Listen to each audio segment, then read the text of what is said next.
कातिल की ये दलील मुंसफ ने मान ली कि मकतूल खुद गिरा था खंजर की नोक पे। वैसे तो शहर बनारस अपनी खुशनुमा बनारस की सुबह के लिए मशहूर है और अपनी अल्लाह मस्त जिंदगी के लिए मशहूर है।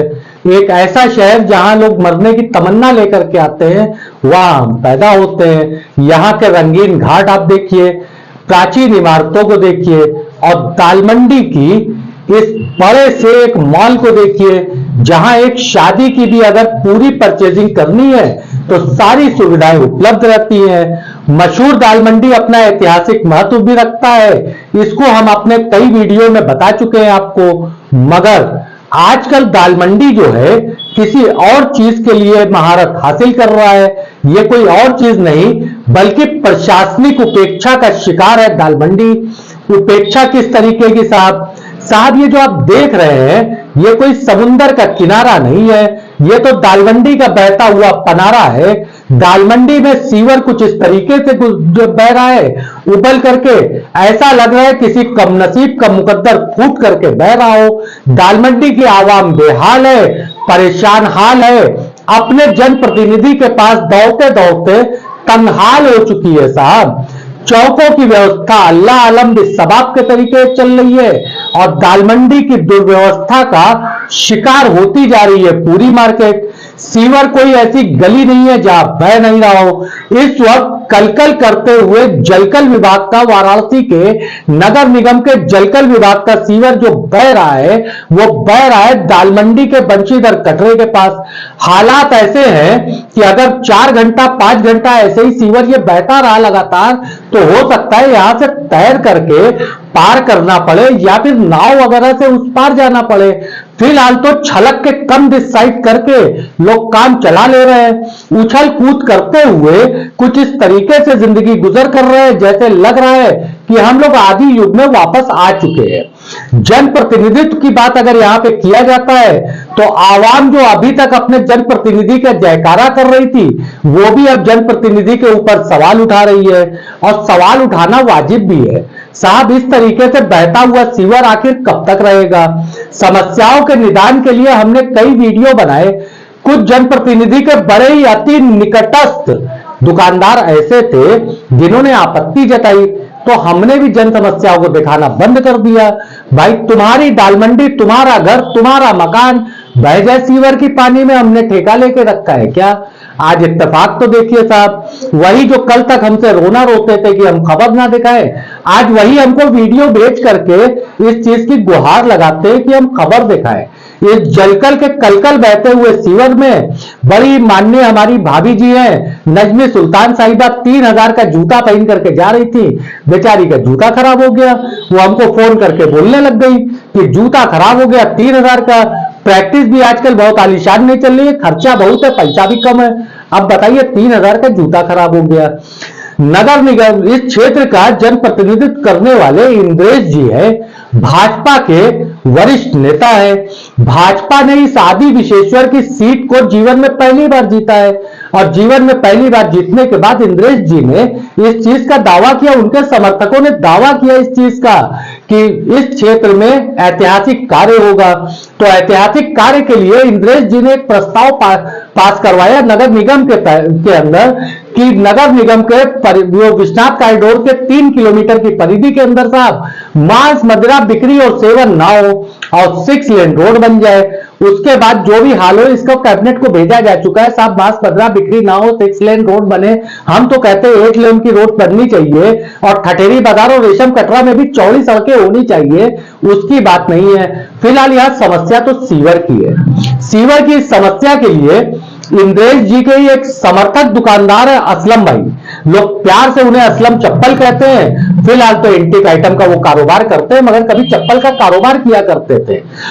बहुत ही बड़े इंद्रेश जी के वो समर्थक हैं, हर वक्त जयकारा किया करते हैं। आज खुद ही उन्होंने एक सोशल मीडिया के ग्रुप में सारे वीडियो और फोटो डाल करके इंद्रेश जी से कहा कि सरकार इसके ऊपर भी दे दे ध्यान।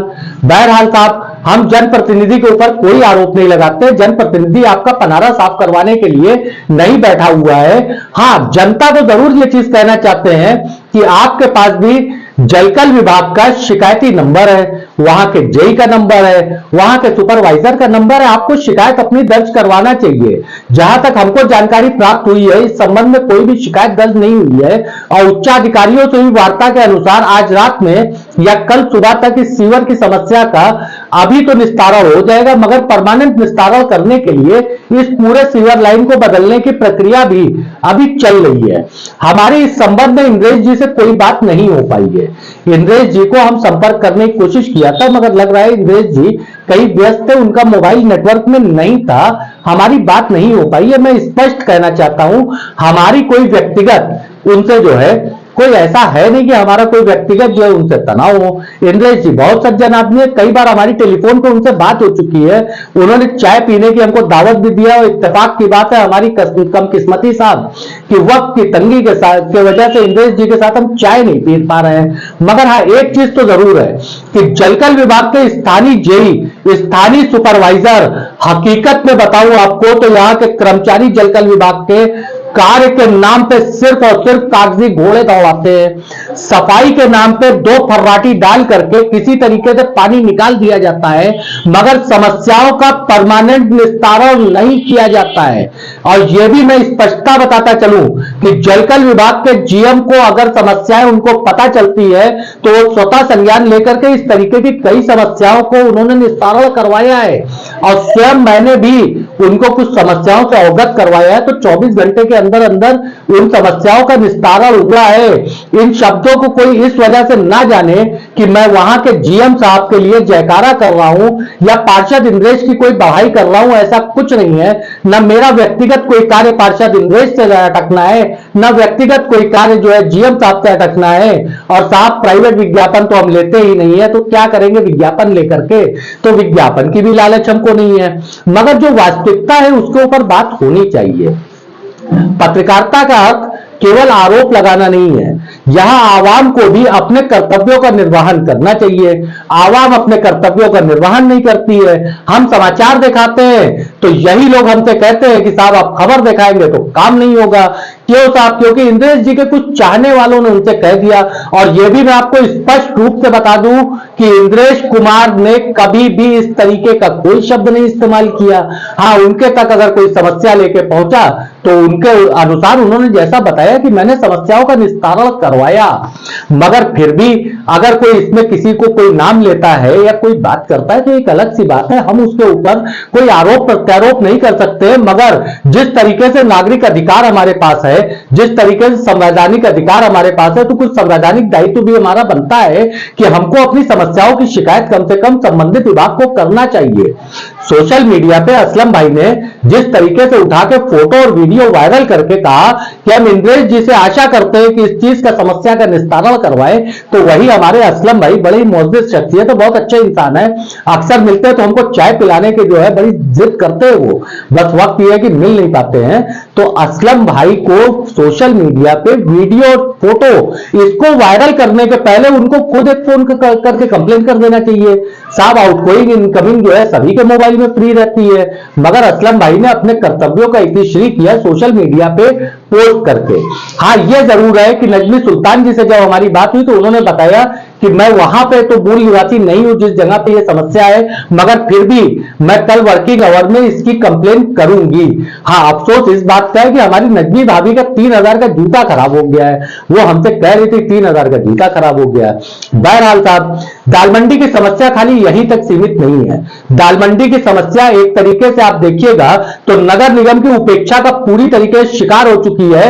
एक एक गली के चौके उछल करके सड़क पे डांस करते हुए दिखाई दे रहे हैं, मगर नगर निगम इसके ऊपर कितना गंभीर है आप दाल मंडी में टहल के देख सकते हैं। या फिर हो सकता है कि कुछ इस तरीके से हो कि हम ख्याल ही नहीं करते हैं। नगर निगम अपने सारे बकाया कर यहां से लेता है तो यहां सुविधा प्रदान करना भी नगर निगम का अपना दायित्व है। कोई ऐसी गली नहीं है जहां के चौके शटरिंग ना मांग रहे हो, मगर शटरिंग नहीं होती है। हकीकत यह है कि 6-1 या 7-1 के मसाले से चौकों को जोड़ दिया जाता है साहब। 4 ठोकर मारिएगा, चौके उछल पड़ेंगे दोबारा, अब कुछ ही चौके जोड़ते हैं। फिलहाल तो कसाई बाड़ा बंद हो चुका है दाल मंडी का, उसकी जगह स्वास्थ्य केंद्र खुल रहा है। वैसे नगर निगम से एक हम भी जो है इल्तिजा करते हैं कि थोड़ा प्रयास करे नगर निगम, और जो हिंदू सेवा सदन अस्पताल है उसको भी कुछ सुविधाएं अगर यहाँ का शासन प्रशासन और जनप्रतिनिधि मुहैया कराते हैं तो एक बड़ा अस्पताल वापस काम करने लगेगा। दाल मंडी के ऊपर ख्याल करने की जरूरत है, दाल मंडी के ऊपर वहां को जन सुविधा देने की आवश्यकता है, दाल मंडी को सीवर, जलकल और पानी की सारी समस्याओं को दूर करने की जरूरत है साहब। बहुत घनी आबादी है, यह जरूर हो सकता है कि कुछ विशेष लोगों की नजर में यह चीज हो, मगर समस्याओं का निस्तारण होना चाहिए। यहां भी इंसान रहते हैं, पूरे पूर्वांचल की नहीं साहब, बहुत बड़ी यह मंडी है, यह मार्केट पूरे पूर्वांचल नहीं आधे से ज्यादा उत्तर प्रदेश को नियंत्रित करती है। यहां पे खरीदारी करने के लिए अलग अलग शहरों से भी लोग आते हैं। कम से कम अलग अलग शहरों में हमारे शहर की कुछ इज्जत तामीर होती रहेगी। आप जिस तरीके का वीडियो देख रहे हैं, यह दाल मंडी का वीडियो आज ही शाम को बंद करके यह सोशल मीडिया पे वायरल हुआ है। इसके बाद भी अगर जलकल विभाग इसका संज्ञान नहीं लेता है तो स्थानीय सुपरवाइजर और कर्मचारियों को जो तनख्वाह मिलती है तो उनको सोचना चाहिए तनख्वाह मिलती किस चीज की है।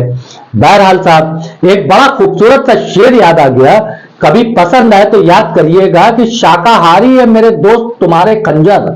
मैं उनके लिए खासतौर से यह कहना चाहता हूं जो कल तक हमारी खबरों के ऊपर उंगलियां उठाया करते थे, आज अपनी समस्याओं के लिए हमको फोन कर रहे हैं, हमको वीडियो भेज रहे हैं, हमारी बातें कर रहे हैं। उनके लिए है कि मेरे दोस्त शाकाहारी है मेरे दोस्त तुम्हारे खंजर, तुमने दुश्मन की तरफ फेंके थे सारे पत्थर, है मेरे सर की खता जख्म जो सर पे आए।